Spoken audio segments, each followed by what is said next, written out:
PMC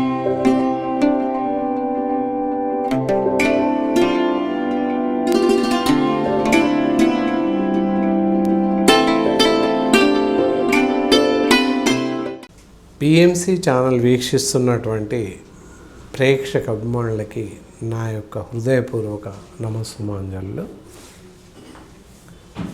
నా పేరు doctor D Balakrishnan, Ayurveda వైద్యరత్న Shri Kaushik Ayurveda నిలయం దిల్సుఖ్నగర్ నుండి మాట్లాడుతున్నాను.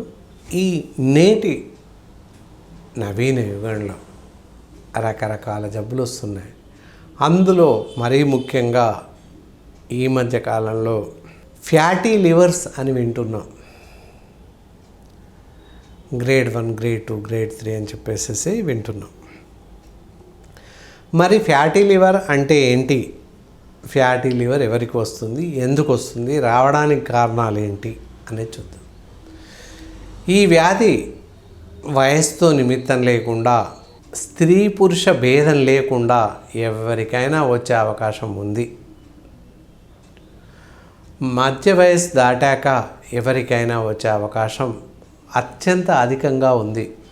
రావడానికి గల కారణాలను ముందుగా మనం తీసుకునేటటువంటి అసంబద్ధమైనటువంటి ఆహారపు అలవాట్లు, అసహజమైనటువంటి జీవన శైలి, ఇలాంటి వాటి వల్ల ఎక్కువగా ఫ్యాటీ లివర్స్ పెరిగే అవకాశం ఉంది. లివర్ అంటే అందరికీ తెలుసు. మరి ఫ్యాటీ లివర్ ఇట్ మీన్స్ అంటే లివర్ వెంబడి, లివర్ లోపు చుట్టుపక్కల ఫ్యాట్స్ పెరుగుతున్నాయి. ఫ్యాట్స్ అంటే అందరికీ తెలుసు, మళ్ళీ కొవ్వు బాగా పేరుకుపోతుంది అని. అలా ఆ విధంగా లివర్ వెంబడిగా పేరుకుపోతుంది. దానివల్ల ఏంటి అంటే లివర్ చేయాల్సినటువంటి విధులు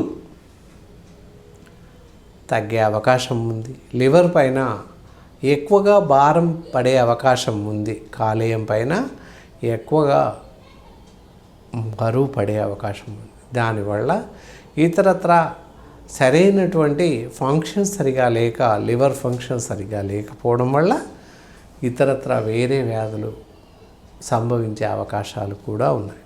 కాలేయం వాపు వచ్చింది, లివర్ వాపు వచ్చిందని చెప్తూ ఉంటారు. ఇదే అన్నమాట వాడుక భాషలో చెప్పేది. కాలేయం, లివర్ వాపు వచ్చింది, లివర్ దగ్గర వాపు వచ్చిందంట అని చెప్పేసి అనుకుంటాం. అయితే ఈ ఫ్యాటీ లివర్నే అలా వాడుక భాషలో ఏదోగా చెప్తారు. ఇలాంటి వ్యాధి వచ్చినప్పుడు ఇంకా ఎలాంటి లక్షణాలు కనబడతాయి? మామూలుగానే ఉంటాము. కాస్త కుడివైపు చెస్ట్ డయాఫ్రమ్ కిందగా నొప్పి రావడం, అప్పుడప్పుడుగా కాస్త స్వెల్లింగ్ రావడం, ఇలాంటివి సంభవిస్తాయి. అలాగే మనం తీసుకునే ఆహారం సరిగా జీర్ణం అవ్వదు. దాంతోపాటుగా ఎక్కువగా ఈ వ్యాధి లావు ఎక్కువగా ఉన్నవారు, బరువు ఎక్కువగా ఉన్నవారికి సంభవించే అవకాశం ఉంది. ఊబకాయంతో బాధపడుతున్నవారు, ఎక్కువ కొలెస్ట్రాల్స్, ఫ్యాట్స్ ఎక్కువగా ఉన్నవారికి ఈ వ్యాధి సంభవించే అవకాశాలు మరీ ఎక్కువగా ఉన్నాయి. ఈ వ్యాధి రాకుండా ఉండడానికి ఎలాంటి జాగ్రత్తలు తీసుకుంటే రాదు చూద్దాం. ప్రతి మనిషి తప్పకుండా ఉదయం ఒక అరగంట సేపు తప్పనిసరిగా వాకింగ్, నడక ప్రారంభించాలి. లేదా అరగంట సేపు మంచి ఫిజికల్ ఎక్సర్సైజ్, మెడికల్ యోగా చేయాలి. అలా చేస్తున్నట్లయితే శరీరానికి మంచి ఆక్సిజన్ అందుతుంది. తద్వారా బ్లడ్లో ఉన్నటువంటి అసంబద్ధమైన కొలెస్ట్రాల్స్, కొవ్వు నిల్వలు కరిగిపోయే అవకాశం ఉంటాయి. తద్వారా లివర్ వద్ద కూడా ఎలాంటి అసంబద్ధమైన కొవ్వులు పేరుకునే అవకాశం ఉండదు. కాబట్టి తప్పకుండా ప్రతినిత్యం ఫిజికల్ ఎక్సర్సైజ్ లేదా నడక లాంటివి చెయ్యాలి ప్రతి మనిషి. అలా చేస్తున్నట్లయితే పూర్తి స్థాయిలో ఆరోగ్యంగా ఉంటాం. దాంతోపాటుగా ఆహారం విషయంలో కూడా తీసుకోకూడనటువంటి ఆహార పదార్థాలు పూర్తి స్థాయిలో నిరోధించాల్సిన అవసరం ఎంతైనా ఉంది. ఈ డీప్ ఫ్రైస్, అలాగే ఆర్టిఫిషియల్ బట్టర్, వెన్న అంటారు, చీజ్, అందరికీ తెలుసు చీజ్, బట్టర్, అలాంటివి తీసుకోకూడదు. దాంతోపాటుగా పిజ్జాస్ కానీ బర్గర్స్ కానీ అస్సలు తినకూడదు. కేక్స్ ఏవైతే ఉంటాయో తినకూడదు. పూర్తి బేకరీ ఐటమ్స్లో అత్యధికంగా ఆర్టిఫిషియల్ సాల్ట్స్, ఆర్టిఫిషియల్ షుగర్స్ కలుపుతారు కనుక చాలా ప్రమాదానికి దగ్గరగా వెళ్తాము. దానివల్ల శరీరంలో ఎక్కువగా కొవ్వు పేరుకుపోయే అవకాశం ఉంది. కాబట్టి ఇలాంటి అసంబద్ధ చర్యలను పూర్తిగా మానివేయాలి. మనం తీసుకునేటటువంటి రోజువారీ ఆహారంలో ఈ మధ్య కాలంలో చాలామంది పన్నీర్ అంటే అందరికీ తెలుసు. అలా ఇంట్లో కూడా పన్నీర్ కర్రీ కానీ పన్నీర్తో కూరలు తయారు చేసి తినడం సంభవిస్తుంది. పూర్తిగా పన్నీర్తో తయారు చేసినటువంటి కూరలను తినడం మానివేయాలి. అలాగే పెరుగు, పాలు ఇట్లాంటి వాటిలో కూరలు కలుపుకొని తినడం లేదా పికిల్స్ కలుపుకొని తినడం చేయకూడదు. అలాగే మజ్జిగలో కూడా ఎలాంటి కూరగాయ ముక్కలు అలాంటివి వేసి తినకూడదు. ఈ రోజుల్లో చాలామంది ఇంట్లో కూడా ఏ ఫంక్షన్స్ లేకపోయినప్పటికీ రైతా అని ప్రిపేర్ చేసేసి తింటున్నారు. టమాటా ముక్కలు, ఉల్లిపాయ ముక్కలు ఇంకేవో వేసేసి తినేస్తున్నారు. అలా తినడం వల్ల పెరుగులో కూరగాయలు కానీ పికిల్స్ కానీ కలిపి తినడం ఏమాత్రం శ్రేయస్కరం కాదు. దానివల్ల విషవాయువులు ప్రబలే అవకాశం ఉంది. తద్వారా రకరకాల వ్యాధులు వ్యాపించే అవకాశం ఉంది. అలాగే ఈ ఫ్యాటీ లివర్ పెరిగే అవకాశం కూడా ఉంది. కనుక అలాంటి అసంబద్ధ ఆహార పదార్థాలను తీసుకోవడం మానివేయండి. శీతల పానీయాలను పూర్తిగా మానివేయండి. ఒక క్రమ పద్ధతిలో ఆరోగ్యకరమైనటువంటి ఆహారాన్ని తీసుకోండి. అలాగే పాలు ఎలాంటి పళ్ళతో కలిపి తీసుకోకూడదు. ఈ మధ్యకాలంలో పాలల్లో అరటిపండు వేసుకోవడం లేదా ఇంకా రకరకాల పండ్లను కలిపి తినడం జరుగుతూ ఉంది. అలాంటి పాలతో తయారు చేసినటువంటి వాటిని మిల్క్ షేక్స్ అని చెప్పేసి అంటున్నాము. పాలల్లో ఎలాంటి పళ్ళు కానీ కూరలు కానీ కలిపి తీసుకోకూడదు. అలా తీసుకున్నట్లయితే ప్రమాదం సంభవించే అవకాశం ఉంది. విషాహారం అని అందుకే అంటాము. కాబట్టి ఇలాంటివి తీసుకోవడం పూర్తిగా నిరోధించాలి. ఫ్యాటీ లివర్స్ ఎక్కువగా సంభవించే అవకాశం ఉంది. మరి మంచి ఆహార పదార్థాలను తీసుకోవాల్సిన ఆహార పదార్థాలని ఇక్కడ చూద్దాం. పూర్తిగా ఉడికినటువంటి ఆహార పదార్థాలను భుజించండి. అలాగే తాజా పళ్ళు, కూరలు, కూరగాయలని తీసుకోండి. తాజా ఆకుకూరలు, కూరలు తీసుకోండి. ఎలాంటి ప్రమాదం ఉండదు. అలాగే మంచి పరిశుద్ధమైన నీటిని సేవించండి. సమయానుకూలంగా భోజనం చేయండి. సమయానికి నిద్రించండి. ఇలాంటివన్నీ క్రమం తప్పకుండా చేసినట్లయితే, ఈ ఆహార నియమాలను పూర్తి స్థాయిలో పాటించినట్లయితే దాదాపుగా ఫ్యాటీ లివర్ అనే జబ్బు మన దరిదాపుల్లోకి అసలే రాదు అని చెప్పొచ్చు నిర్దిష్టంగా. ఒకవేళ ఫ్యాటీ లివర్ సంభవించినట్లయితే దాదాపుగా దానికి కాను ఎలాంటి వైద్య చికిత్సలు లేవు అనే చెప్పాలి. కానీ ప్రాచీన ఈ ఆయుర్వేద వైద్య విధానంలో ఫ్యాటీ లివర్ని కూడా పూర్తిగా తగ్గించడానికి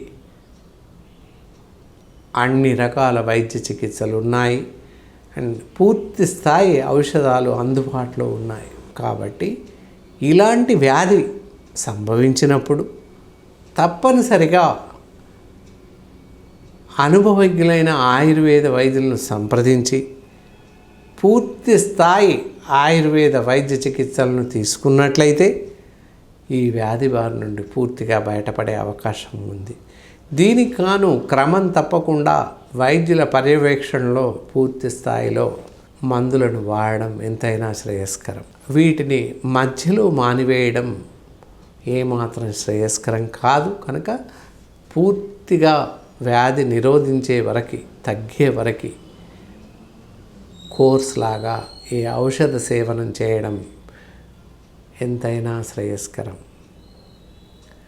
ఇలా ఈ విధంగా మందులను వాడుతూ మీ ఆరోగ్యాన్ని పూర్తిగా సురక్షితంగా ఉంచుకునే అవకాశం ఉంది. దీనికి కాను ఎలాంటి గృహ వైద్య విధానాలు లేవని నిర్దిష్టంగా చెప్పవచ్చు. ఆయుర్వేద వైద్యులను సంప్రదించండి. పూర్తిగా ఈ వ్యాధి బారి నుండి బయటపడండి. ఏదైతే మనం తీసుకుంటున్నామో ఈ ఫ్యాటీ లివర్ వ్యాధి అత్యధిక బరువు కల వాళ్ళకి, అత్యధికంగా ఫ్యాట్స్ ఎక్కువగా శరీరంలో పేరుకుపోయిన వారికి, కొలెస్ట్రాల్ నిల్వలు ఎక్కువగా ఉన్నవారికి ఈ ఫ్యాటీ లివర్ వ్యాధి సంభవించే అవకాశాలు మెండుగా ఉన్నాయి. ఈ వ్యాధి సంభవించినప్పుడు తప్పనిసరిగా ఆహార నియమాలను నిర్దిష్టంగా పాటించాల్సిన అవసరం ఎంతైనా ఉంది. ఈ వ్యాధి పూర్తిగా మనం తీసుకునే ఆహారం నియమాల మీదనే ఆధారపడి ఉంటుంది. కనుక నిర్దిష్టమైన ఆహారాన్ని క్రమం తప్పకుండా తీసుకోవడం, అలాగే వదిలేయాల్సిన ఆహారాన్ని పూర్తిగా నిషేధించడం ఎంతైనా శ్రేయస్కరం. ఈ రెండు విషయాలు చాలా జాగ్రత్తగా, జాగరూకతతో గమనించాలని ఆశిస్తున్నాను. కాబట్టి అశ్రద్ధ, అలక్ష్యం చేసినట్లయితే కాళేయం పైన అంటే లివర్ పైన భారం అధికంగా పడే అవకాశం ఉంది. తద్వారా ఇతరత్ర వ్యాధులు సంభవించే అవకాశాలు మెండుగా ఉన్నాయి. కాబట్టి ఎప్పుడైతే ఈ ఫ్యాటీ లివర్ ఉంది అనే నిర్ధారణలోకి వస్తామో అప్పటి నుండి అలక్ష్యం, అశ్రద్ధ చేయకుండా తప్పనిసరిగా వైద్యులను సంప్రదించాల్సిన అవసరం ఎంతైనా ఉంది. పూర్తి వ్యాధి అదుపులోకి వచ్చే వరకు క్రమం తప్పకుండా ఔషధ సేవలను సేవించాల్సిన అవసరం ఉంటుంది. అలాగే ఆహార విషయంలో కూడా క్రమం తప్పకుండా క్రమ పద్ధతులను పాటించాల్సిన అవసరం ఎంతైనా ఉంది.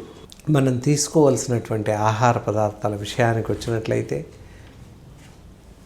పూర్తి తాజా పళ్ళను, అన్ని రకాల పళ్ళని అలాగే తీసుకోవచ్చు, లేదా పళ్ళ రసాలను సేవించవచ్చు.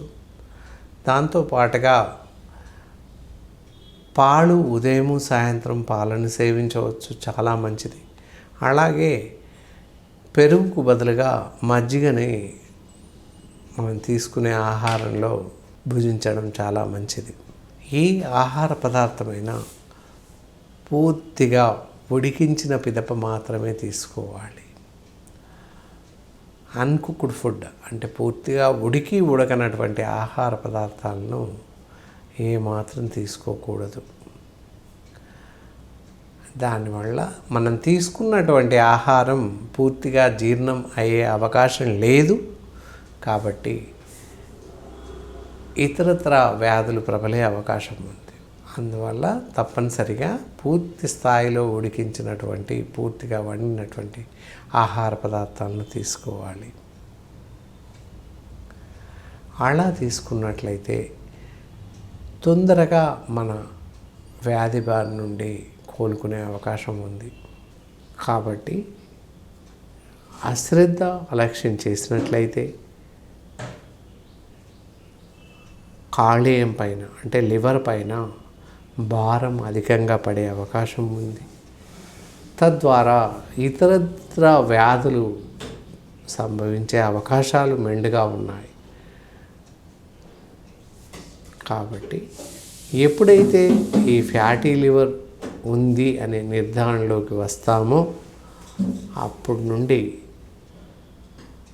అలక్ష్యం, అశ్రద్ధ చేయకుండా తప్పనిసరిగా వైద్యులను సంప్రదించాల్సిన అవసరం ఎంతైనా ఉంది. పూర్తి వ్యాధి అదుపులోకి వచ్చే వరకు క్రమం తప్పకుండా ఔషధ సేవలను సేవించాల్సిన అవసరం ఉంటుంది. అలాగే ఆహార విషయంలో కూడా క్రమం తప్పకుండా క్రమ పద్ధతులను పాటించాల్సిన అవసరం ఎంతైనా ఉంది. మనం తీసుకోవలసినటువంటి ఆహార పదార్థాల విషయానికి వచ్చినట్లయితే పూర్తి తాజా పళ్ళను, అన్ని రకాల పళ్ళని అలాగే తీసుకోవచ్చు, లేదా పళ్ళ రసాలను సేవించవచ్చు. దాంతోపాటుగా పాలు ఉదయం సాయంత్రం పాలను సేవించవచ్చు, చాలా మంచిది. అలాగే పెరుగుకు బదులుగా మజ్జిగని మనం తీసుకునే ఆహారంలో భుజించడం చాలా మంచిది. ఈ ఆహార పదార్థమైన పూర్తిగా ఉడికించిన పిదప మాత్రమే తీసుకోవాలి. అన్కుక్డ్ ఫుడ్ అంటే పూర్తిగా ఉడకనటువంటి ఆహార పదార్థాలను ఏమాత్రం తీసుకోకూడదు.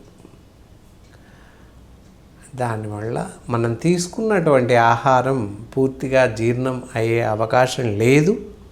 కాబట్టి ఇతరత్ర వ్యాధులు ప్రబలే అవకాశం ఉంది. అందువల్ల తప్పనిసరిగా పూర్తి స్థాయిలో ఉడికించినటువంటి, పూర్తిగా వండినటువంటి ఆహార పదార్థాలను తీసుకోవాలి. అలా తీసుకున్నట్లయితే తొందరగా మన వ్యాధి బారి నుండి కోలుకునే అవకాశం ఉంది. మనం పుష్టికరమైనటువంటి ఆహారాన్ని, పళ్ళని ఇలాంటివి ఎక్కువగా తీసుకున్నట్లయితే శరీరం పుష్టిగా ఆరోగ్యకరంగా తయారయ్యే అవకాశం ఉంది. రోగ నిరోధక శక్తి పూర్తి స్థాయిలో పెంపొందే అవకాశం ఉంటుంది. దీనితో వ్యాధిని తట్టుకునే శక్తి మన శరీరానికి ఏర్పడుతుంది. కాబట్టి ఫ్యాటీ లివర్ వచ్చినప్పుడు కూడా పూర్తి స్థాయిలో నిరోధించే శక్తి మన శరీరానికి ఒనగూరుతుందని నిస్సందేహంగా చెప్పవచ్చు. అంతేకాక ఈ వ్యాధి ప్రబలినప్పుడు మామూలుగా భౌతికంగా, శారీరకంగా ఎలాంటి లక్షణాలు మనకు అగుపించవు. ఏదైనా కడుపులో అసౌకర్యంగా ఉంది, కడుపు నొప్పిగా, కాస్త అజీర్తిగా, కడుపు బరంగా ఉంటుంది. అలా ఉన్నప్పుడు మనం ఎప్పుడైతే అల్ట్రాసౌండ్ స్కాన్స్ అట్లాంటివి తీపిస్తామో వాళ్ళల్లో బయటపడుతుంది ఫ్యాటీ లివర్ ఉంది అని చెప్పేసి వాళ్ళు అల్ట్రాసోనోగ్రాఫిస్ట్ రాస్తాడు. మరి అలా బయటపడుతుందే తప్ప వాటి తాలూకు లక్షణాలు నిర్దిష్టంగా బయటకు మనకు కనపడవు, అగుపించవు. అందువల్ల ప్రతి 6 నెలలకు మారు పూర్తి స్థాయిలో ఆరోగ్య పరీక్షలు చేయించుకోవడం ఎంతైనా అవసరం. అలా చేయించుకున్నట్లయితే ఏదైనా వ్యాధి ప్రారంభ దశలో ఉన్నట్లయితే త్వరగా గుర్తెరిగి దాన్ని గమనించి దానికి సరిపడేటటువంటి వైద్య చికిత్సలు అందించే అవకాశం ఎంతైనా ఉంది. కాబట్టి తప్పనిసరిగా ప్రతి 6 నెలలకు మారు ఆరోగ్య పరీక్షలు, వైద్య పరీక్షలు చేయించుకోవడం సర్వత్రా శ్రేయస్కరమనే చెప్పాలి. ఏ వ్యాధి అయినా కూడా ఎక్కువ అవ్వడానికి ఒక 6 నెలల కాలం పడుతుంది. వ్యాధి ముదిరిపోయాక తగ్గించడం చాలా కష్టం.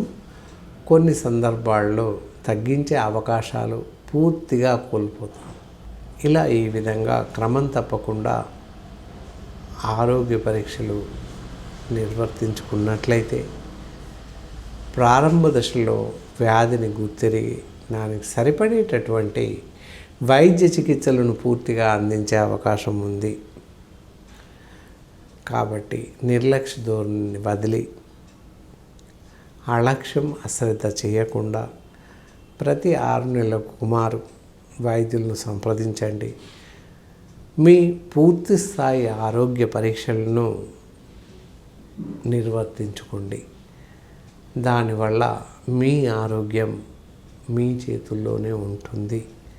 తద్వారా ఈ వ్యాధి బారిన పడే అవకాశాలు పూర్తిగా తగ్గుతాయి.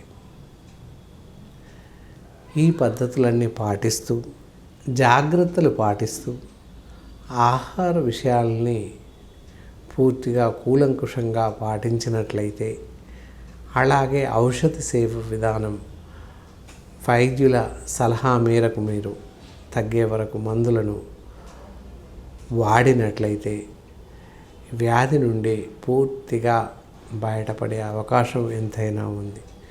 కాబట్టి ఈ పద్ధతులన్నీ పాటిస్తూ ఔషధ సేవన విధానం క్రమంగా వాడుతూ ఆహార నియమాలను పాటిస్తూ పూర్తిగా మీరు కోలుకుంటారని ఆశిస్తూ సెలవు తీసుకుంటున్నాను.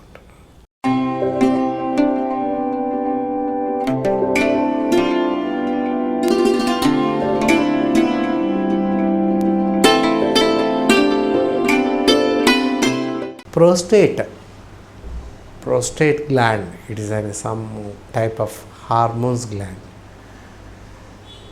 ముఖ్యంగా ఇది మగవారికి ఉంటుంది. ఒక వయసు దాటిన తర్వాత విచక్షణారహితంగా ప్రోస్టేట్ గ్లాండ్ ఎక్కువగా స్రవించే అవకాశం ఉంది.